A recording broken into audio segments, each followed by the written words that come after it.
네, 여러분 안녕하세요. 소빈한 중국어의 소빈입니다. 제가 오늘 준비한 내용은요, 제가 중국에 있었을 때 정말 기억에 남을 만한 게 뭐가 있었을까라고 했을 때 아마 손가락에 꼽히는 이 얘기를 한번 했던 것 같아요. 바로 화장실 문화 얘기인데요. 제가 중국을 처음 갔을 때 이제 처음으로 공중 화장실을 이용을 하게 됐던 케이스가 있는데, 공중 화장실을 사용을 하기 위해서 화장실을 들어갔다가 너무 당황을 해서 그대로 뛰쳐나왔었던 기억이 있습니다. 그 이유는 바로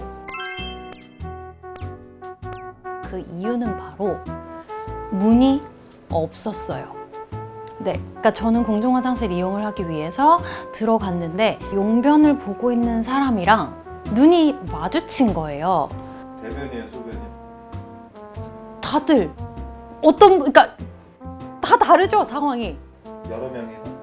아까 그 화장실 있잖아요. 그러니까 이렇게 들어가면, 그러니까 이렇게 들어가잖아요. 그럼 우리는 공중 화장실이 이렇게 세로로 돼 있잖아요. 근데 제가 들어갔던 데는 이렇게 들어가서 이렇게 줄을 쓰면 여기에 가로로 화장실들이 이렇게 있어요. 세로로.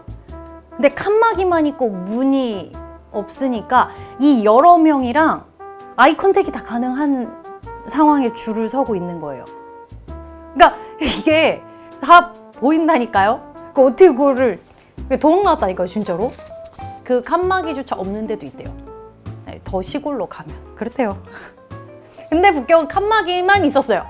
근데 칸막이도 전체 칸막이 아니에요. 만약에 내가 이를 다 보고 일어나면 옆 칸 보여요. 여기 딱 낮은 앉았을 때 서로 가려주는 정도? 이거를 직접 가봐야 그 충격이 오는데.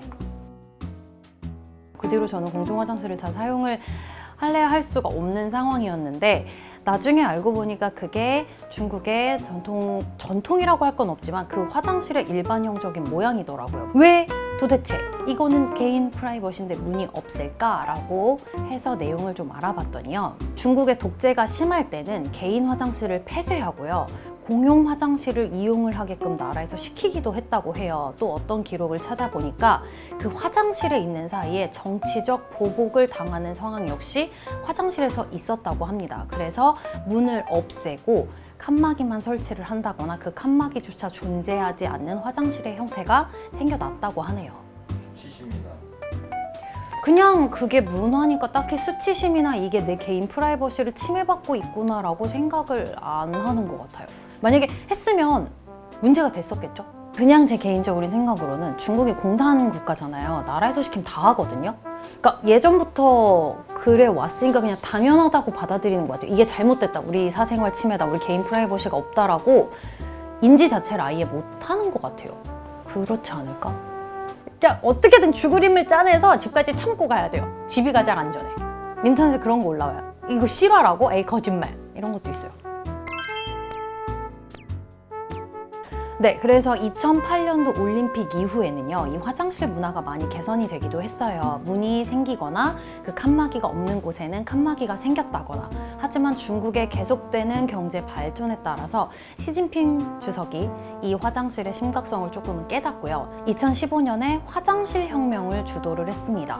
그래서 2017년 11월에는요, 시진핑이 화장실 문제는 도시와 농촌 문명 건설의 중요한 부분이다, 관광지뿐만 아니라 농촌에서도 화장실 혁명을 적극 추진함으로써 국민들의 삶의 질을 향상시켜야 한다 라는 이 말 한마디예요.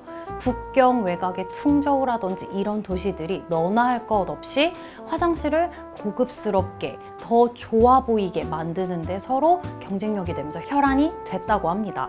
수유실, 휴게실 이런 곳을 갖춘 화장실뿐만 아니라 냉장고까지 등장을 하는 화장실이 생겨났다고 합니다. 이런 고급 화장실을 제5공간이라고 불렀다고 합니다. 그래서 쓰촨성에서는요, 가스레인지, 냉장고, 전자레인지까지 등장하는 정말 말도 안 되는 호화스러운 화장실이 생겨나기 시작을 했다고 하네요. 그것도 어쨌건 세금이잖아요. 그래서 나중에는 그 서로 자기네들끼리 경쟁이 붙어서 세금 문제가 나중엔 또 뉴스로 화두가 되기도 했었던 거래요. 그러니까 이 사람 말이 그만큼 영향력이 있는 거겠죠. 결국에 이 화장실 혁명은요, 이제 이런 호화스러운 화장실을 자꾸 만드는 것에 대한 규제에 결국에는 이르게 됐습니다. 저한테는 개인적으로 너무 충격적인 일화였기 때문에 아직까지 기억에 남는 화장실이지 않을까 싶습니다.